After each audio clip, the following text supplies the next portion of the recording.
So this is an EV amongst a bunch of normal cars that are not EVs. And in Canada, they're about 3% in 2022. There's a few more than that now. There's probably closer to 5% in the fleet in Canada.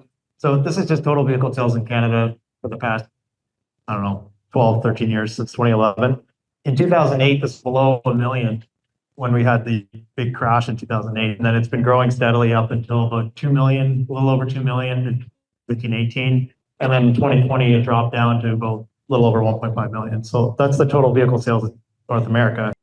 What happened in the pandemic, and its dealer groups will know this, but the fleet is aging because we had 500,000 less cars sold in a year. People are holding onto their cars. And so 18% of the sales now are EVs. But in these years where there were higher volumes of sales, of course, there was less of them. But as we keep growing, the fleet's going to get more and more proficient with the EVs. But that's why it's only 3-4% at the moment. So our average fleet in this North America stat, but it's 12 years. 2012 is our average model year out of all the cars you see on the road driving around right now. And in Canada, there's about 26 million cars. Average total losses live around 2014. So when cars are damaged beyond repair, 2014 is your average total loss. And what I wanted to show is in the last graph, the EVs were growing much, but if you explode them out, they're growing. So you have this exponential curve that every 2 years is doubling. So this is Canada's EV sales target. So they want penetration in the market to be 20%, 2026. By 2030, they want it to be 60%. And by 2035, they want 100% of all cars to be zero emissions vehicles. Doesn't have to be battery electric vehicle. It could be hydrogen or something else. But for now, that's what they want. So that little bar earlier where it was showing 18%, expect it to grow over the next 10 years. So these cars that we're looking at behind here have large battery packs in the bottom of them, but not all EVs are made the same. If you look at like a Ford Focus hatchback, it might be sitting in the trunk. So there are different places and the cars are going to get hit differently. So when these cars get hit differently, how do you know that that battery pack isn't compromised? And that's where first responders have to figure out very quickly because they're more concerned about you in the car, but they do care if that battery is going to light them on fire or if it's going to cause a big issue.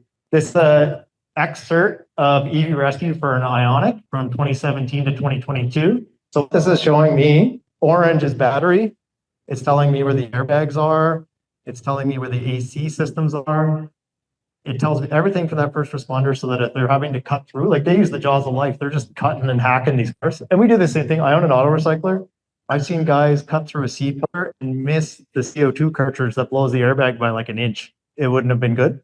So we use this as well to say like, hey, there's a curtain airbag there. That little CO2 canister is there on an Ioniq and be careful. But now they also have to be careful with these wires.